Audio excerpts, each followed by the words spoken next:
Is Donald Trump now reaching out to China after the Hormuz blockade failed to deliver the intended strategic outcome?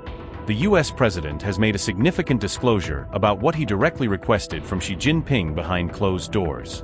By saying, "I am doing it for them," is Trump now attempting to frame the naval blockade as a move aligned with China's interests? And ahead of his high-stakes visit to Beijing, is Washington trying to exert subtle pressure on Xi to fall in line? US President Donald Trump has shared new details regarding China ahead of his upcoming visit to Beijing. In an interview with Fox News aired on April 15th, Trump outlined a specific request he conveyed to Chinese leadership. He stated that he had written directly to President Xi Jinping urging China not to transfer weapons to Iran. According to Trump, China responded to this communication by indicating that it would not supply military equipment to Tehran. The US president also expressed confidence that the ongoing conflict with Iran would not alter broader relations with China.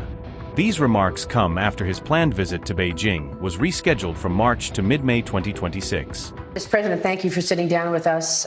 We appreciate it. You've had a real reaction to the blockade. Are you happy with the reaction since you put this blockade in place in the Strait of Hormuz? Well, it's been pretty amazing, actually. I thought that was going to happen. They reacted to this even, I think, we've obliterated them. And this almost seems to be more of a reaction than we had before.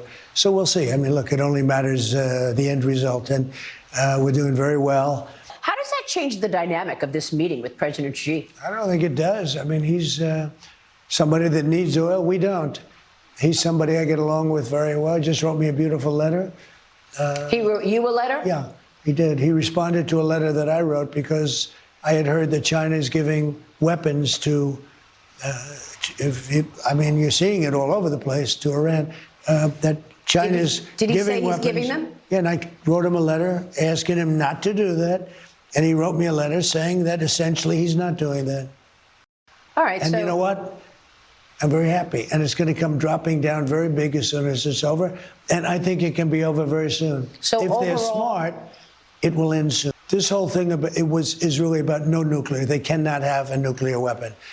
And if they're going to have a nuclear weapon, we'll be living with them for a little while, but I don't know how much longer they can survive. I don't know how much longer they can go because they've been hit very hard. And as an example, we could take out every one of their bridges in 1 hour.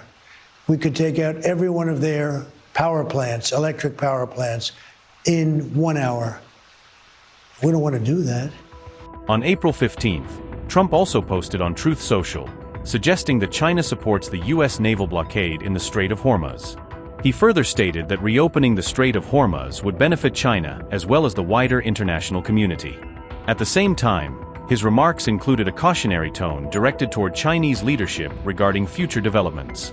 The US president said, and I quote, "China is very happy that I am permanently opening the Strait of Hormuz. I am doing it for them, also, and the world.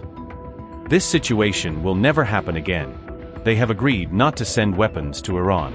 President, she will give me a big fat hug when I get there in a few weeks. We are working together smartly, and very well. Doesn't that beat fighting? But remember, we are very good at fighting, if we have to, far better than anyone else." End quote.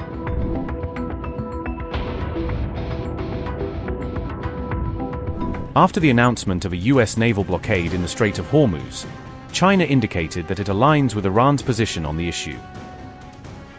Beijing also called on President Donald Trump to remain composed and exercise restraint following the collapse of recent talks with Iran. On April 13th, China's foreign ministry stated that maintaining safety and stability in the Strait of Hormuz should be treated as a priority.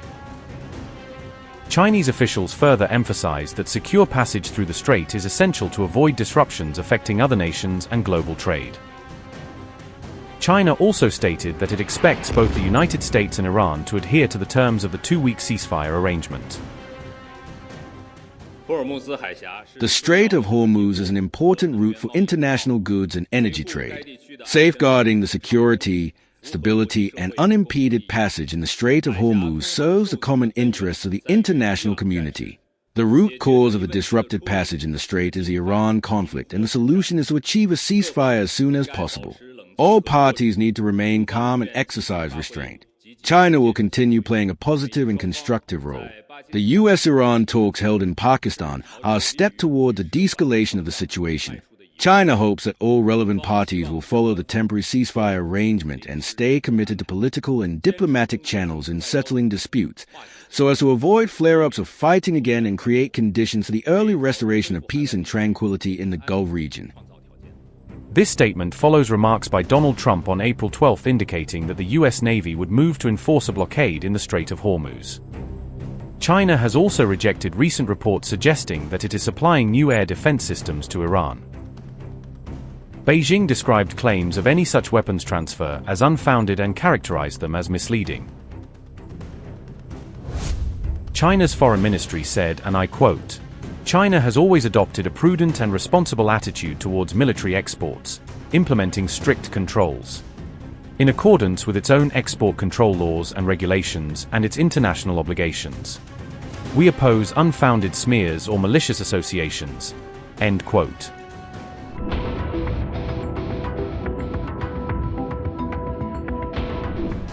After imposing a blockade on the Strait of Hormuz, the U.S. may now be eyeing the Strait of Malacca as its next strategic focus area, according to recent reports.